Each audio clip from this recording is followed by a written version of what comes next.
Hey everyone, welcome to another episode of What the Dementia by Bambu Care. I'm your host, Brianna Wilson. I'm a certified dementia practitioner and the founder of Bambu Care, where you can find us at letsbamboo.com. So today is actually a bonus podcast episode, meaning an episode that's not on our normal posting day.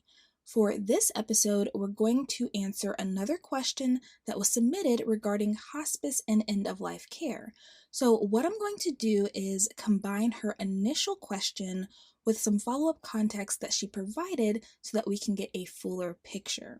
To give you some background, her mom is on hospice for cancer, but she also has dementia, okay? So she says, I'm concerned that some of the things about hospice conflict with dementia treatment. For instance, mobility and eating. Yes, appetite decreases as someone is dying and as dementia progresses, but dementia patients might not eat because they can't find their spoon. Hospice is like, oh well, it's okay if she doesn't want to eat. It's okay if she eats nothing. But what if it's the dementia and not the dying? If it's the dementia, then we should investigate what the problem is. Is she distracted? Is she not active enough? Is the food hard for her to eat? Because if it's the dying, we do nothing. She just doesn't eat. How to communicate that we need to rule out treating dementia symptoms that can be treated before assuming she is just declining more. Also, I don't want her drugged for dementia if we can manage by changing our behavior. I feel like hospice has goals of getting them off medications and yet pushing other medications for dying. So there is definitely a lot to unpack with this question and concern, and I may even do some follow-up videos or podcasts inspired by this question, but I'll try to cover what I can in this episode, and I'll also be adding some additional information that may not necessarily be necessary for the person who asked this question, but I really want to make sure that our listeners understand all of this because it's really important and it's not talked about enough. So let me start with this. Once a person is admitted to hospice, a plan of care is established and it's updated at least every 15 days. And based on the plan of care, there will be different members of the hospice team essentially stopping by at varying frequencies.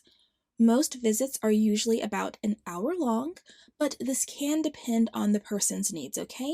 But the key thing to know is that you will still be the primary caregiver for the person with dementia, and the majority of the care responsibilities will still fall on you, especially if you are the person living with the person who is on hospice services. The difference, though, is that with hospice, you will have additional support to help out from time to time. For example, a hospice aide may come out to help with bathing. Volunteers can come and offer things like companionship. You'll also have access to a 24/7 hospice helpline. You'll have a skillful eye to help manage symptoms related to dying or the progression of the terminal illness, like wound care, edema management. You'll have access to some equipment and supplies that you may have not been able to afford or access before. You'll have assistance in coordinating after-death arrangements, things like that. So hospice basically creates a support network for you and your partner with dementia, okay?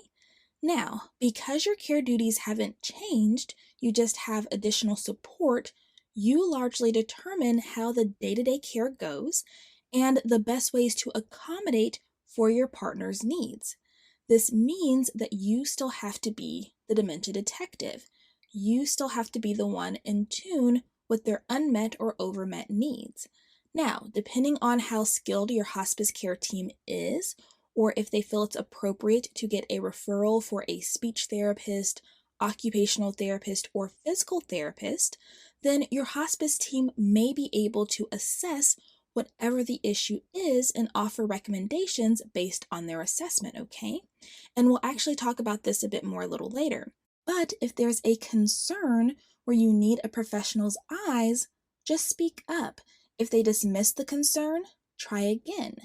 If it's still not being received and taken seriously, you can always reach out to Bamboo Care and we can help you the best we can within our scope. You can also switch hospice providers at any time if you are unsatisfied for any reason. You do not have to stick with the same hospice provider, okay? Now, one of the main questions that this person asked was how to communicate that we need to rule out treating dementia symptoms that can be treated before assuming she is just declining more. So, when hospice first comes out, this is the best time to ask questions, seek clarification, and lay down any expectations for care so that everyone is on the same page and the appropriate equipment and supplies can be provided, and the appropriate disciplines can get involved, like therapy, social work, counseling, including dietary counseling, and so forth. It will also help you manage your own expectations when it comes to the specific hospice provider that will be providing the care, okay? But any time is better than never when it comes to having these important conversations and bringing up your concerns, okay? So, I personally think that the way the question was worded when asking me is fine to reword as a statement or question to ask the hospice team. Like, how can we ensure that we are treating dementia symptoms that can be addressed before assuming that she is declining more? For example, always provide examples. Examples are good and appreciated because it provides additional context as to what you are actually talking about and what your concerns actually are, okay?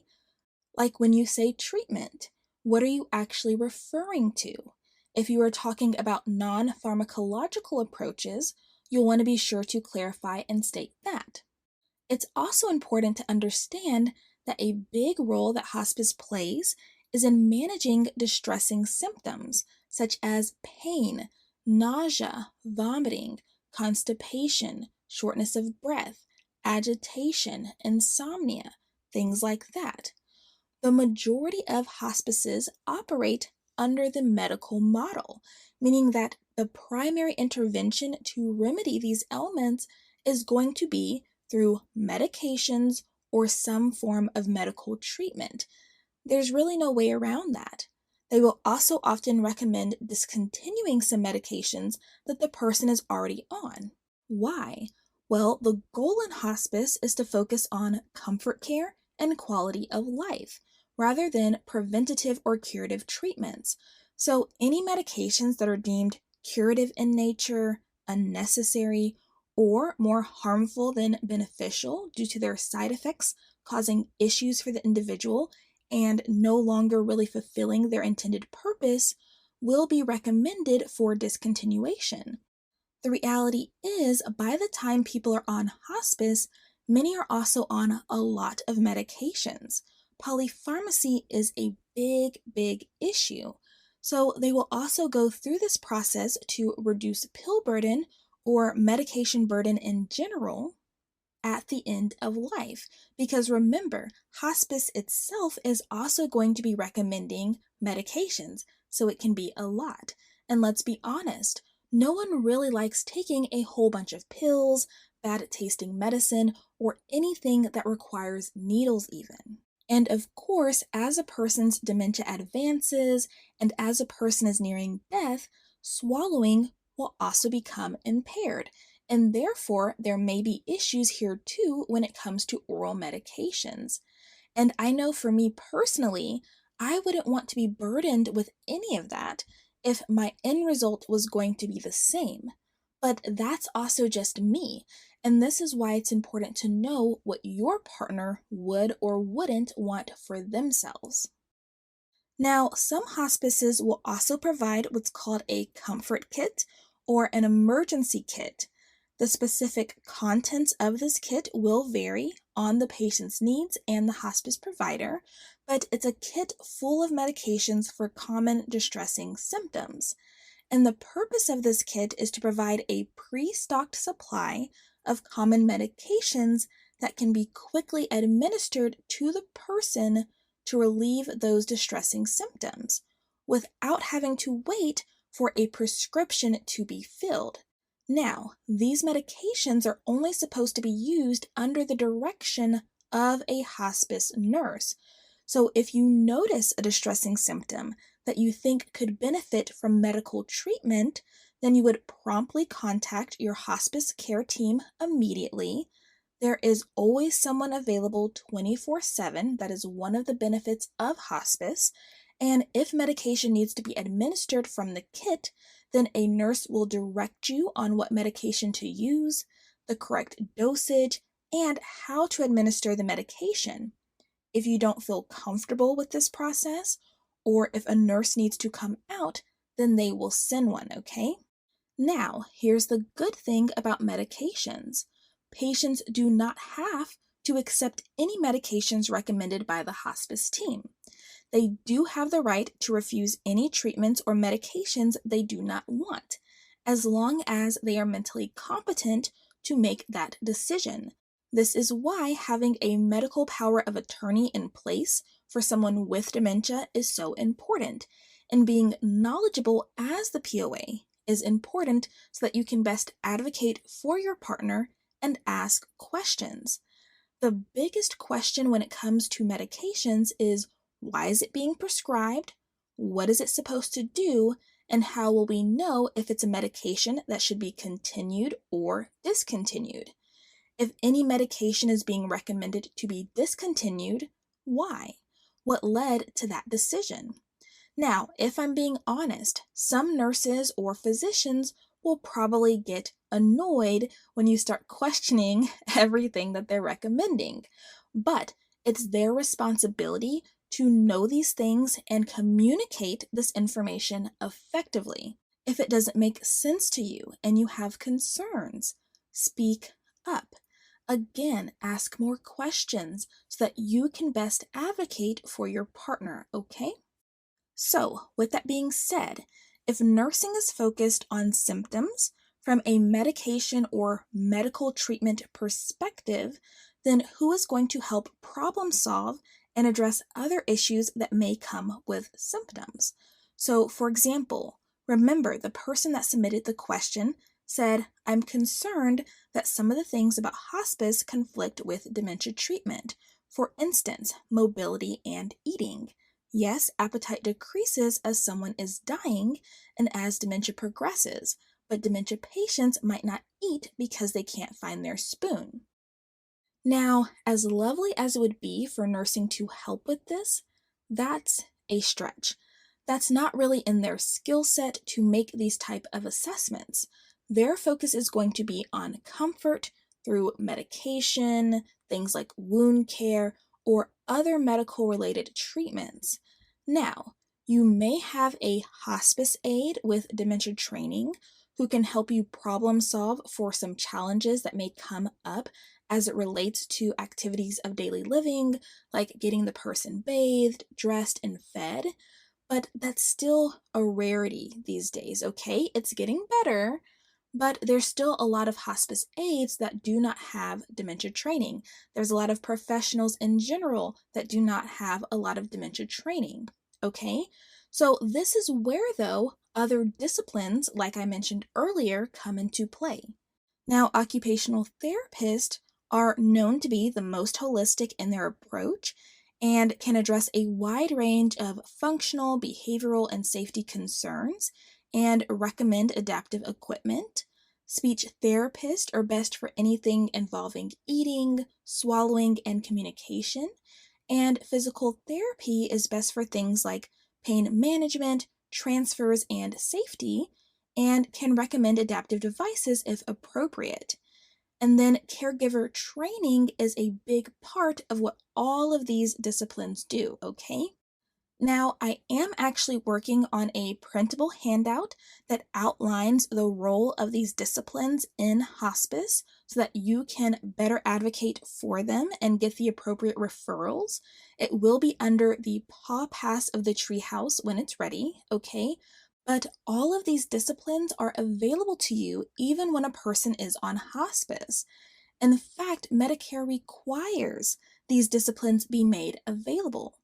Even with a waiver due to being in a non-urbanized area, hospices are still required to make physical therapy, occupational therapy, and speech language pathology services, and speech language pathology is the same as speech therapy. All of these services are required to be made available to patients to some degree. However, the issue is that physicians and nurses don't often understand the true role these disciplines can play, especially in the hospice setting. A lot don't see the point, and that's often due to a lack of knowledge, okay? But ignorance is not a good excuse, in my opinion, and neither is trying to save money, which hospices do sometimes try to do.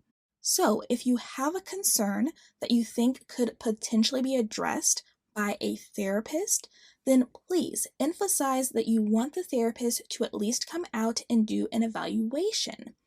The only person who can truly determine if a patient can benefit from services offered by therapy, even in the hospice setting, is the therapy discipline themselves, okay?